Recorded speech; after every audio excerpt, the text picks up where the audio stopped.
Mr. SERDZAN, how do you evaluate this HR Global Summit in Skopje today? I actually think it went great. I think it was a great success. I think people learned a lot, but I think people also had a lot of really great questions, which is also super, super important. So overall, I'm ecstatic. I thought it went great. Do you think your topic and presentation has reached the summit's participants' needs? I definitely think so. And I think it has, judging by the questions. There were a lot of follow-up questions. Even after the Q&A session, people were still coming up to me with a lot of questions. So I think it definitely has, and I'm really happy about that, actually. It takes effort and time as well as focusing on challenges. How is this achieved?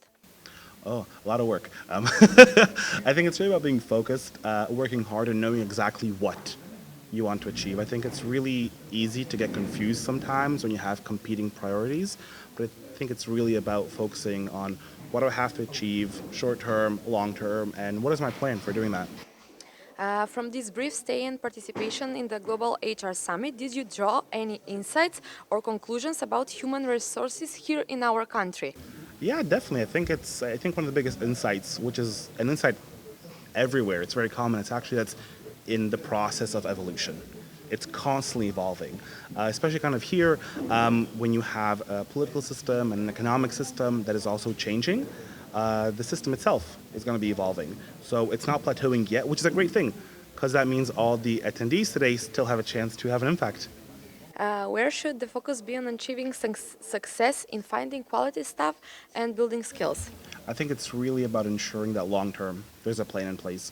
I think when we look at finding staff, we tend to think about it in a very short term manner when actually it's a long term process. So we really have to think once we actually find the staff, then what do we do?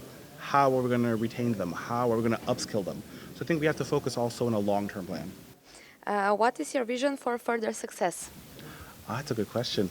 I think for me, it really is about understanding exactly where we want to go. About really building a plan. Once again, I'm very process driven, I'm very project driven. So it's really about understanding where do we want to go and how are we going to get there. Thank you very much. No worries, thank you.